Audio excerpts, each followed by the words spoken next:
Morning, children. So we have completed the previous lesson in the last class, and now we have to start a new lesson, and that is maps or guides. So in the previous class we have seen the salient features of a globe. So globe is actually a miniature model of the Earth. Okay, miniature means small sized. So it's a real model of the Earth. It is in almost the exact shape of the Earth, just like the Earth. This is also round in shape, and Earth has a tilt, a slant. Yeah, same way the globe also has a tilt, and it is fixed on the stand with that tilt, isn't it? It is fixed on the stand with that tilt. Then it also can be rotated on its axis. We can turn it on its axis. It has all the imaginary lines that we draw on the Earth, like equator is there, Tropic of Cancer, Tropic of Capricorn, Arctic Circle, Antarctic Circle, polar belts. Then the meridians. So all major latitudes and longitudes are marked on this particular globe. All the physical features also. Wherever we have land areas, we can find the land areas on that. The entire water content like the seas, oceans and all are represented on that. So when we compare with the size or the shape of the Earth, and locating the exact places in relation with that of the Earth, then globe cannot be replaced with anything else, because globe is nothing else but an exact smaller representation of the Earth we have. Okay, but globe has many problems or disadvantages, or we say shortcomings. Okay, even though globe exactly represents the Earth, it has some shortcomings. First of all, we can find only the major information over there. We can find only the major information over there. For example, we can see, on a globe, we can see India here. Imagine this is India. And if you want to know more about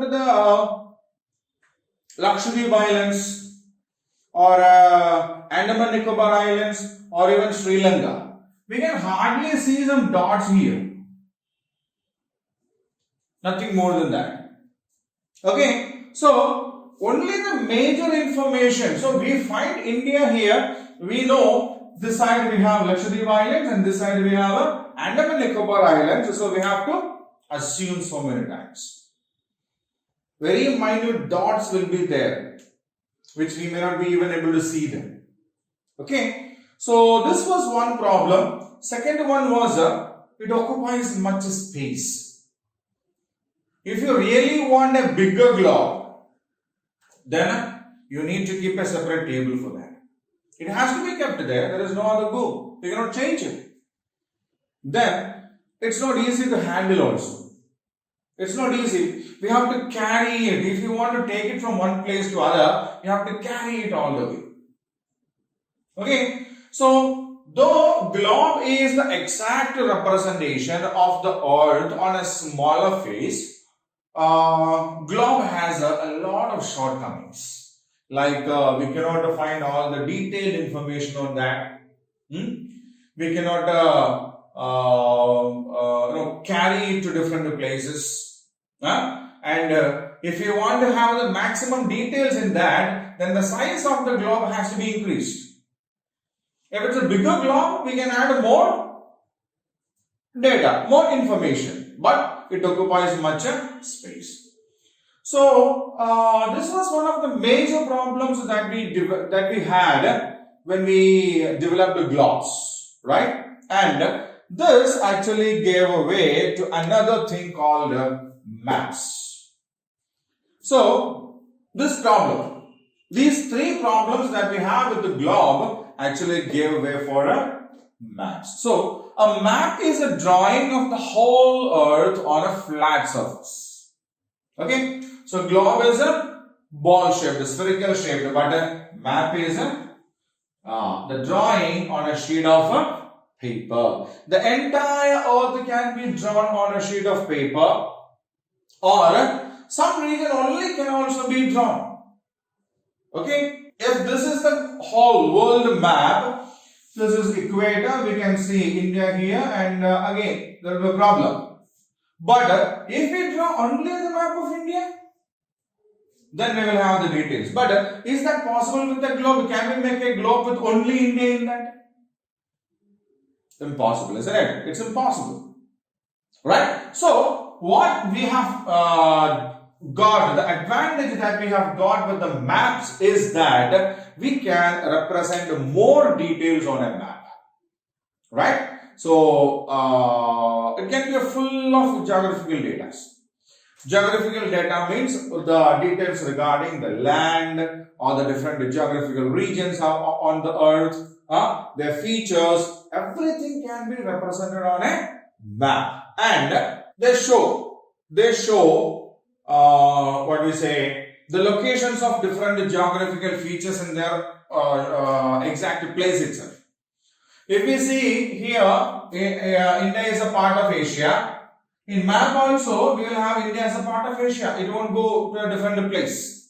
Okay? So, a map is nothing else but the data that we have on the globe is now represented on a flat surface.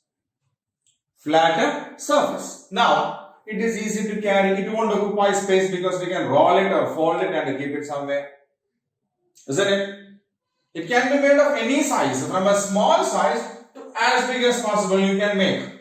But whatever the size of this map is, you can fold it and keep it, or roll it and keep it. So it won't occupy much space.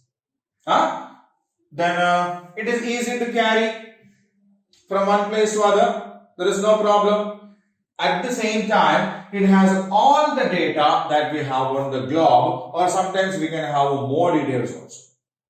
Okay, so what are the kinds of details that we can have on the map? We can have the physical features like the mountains, continents and oceans obviously. Then on continents we can check for the mountains, the hills, the valleys, the rivers, the deltas. Then we can check for the bays, the seas, right? All these kinds of physical features we can check and find it on a map. Then where do we have the major industries? Which are the different climatic patterns on the world, or which kind of a vegetation? Means which kind of forests are seen on different parts of the world? Then road maps, sea routes, air routes, road routes. All these kinds of things we can represent on a map, but we cannot represent all these things on a globe. That's a problem. We can represent all these data like the locations of different hills, mountains, plains, plateaus, valleys, rivers. All these data can be represented on the map. The locations of different kinds of forests, different kinds of vegetations on this earth, right? All these information we can put on a map, but not on a globe, right? So, maps became more popular than the globe. It's easy to carry, it can have more details, it can be of any size, it won't occupy much space. So, all these made maps more popular than the globe. And map making is an art. It's not that we can draw a map of our convenience. No. The data that we represent in a map has to be accurate. Right?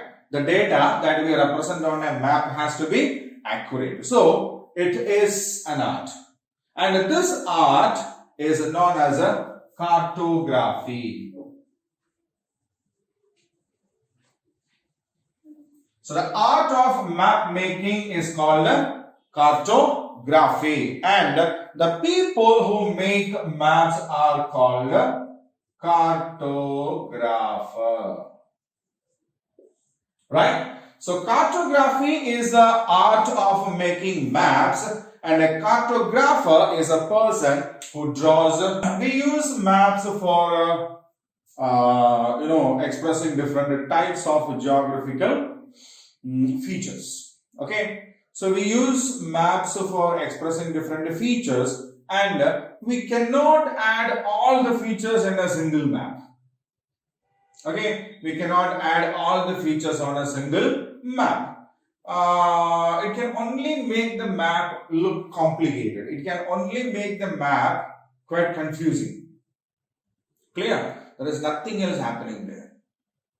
Okay, so what we do is we will use different types of maps for expressing one particular feature. Okay, so just because of this reason that we use a different type of a map for expressing a particular feature, we have different types of maps. Different types of maps. So this helps us actually see only one particular feature is being expressed in the map. So it gives us the freedom to have maximum data regarding that. Okay, for example, the first type of map we have is called a political map.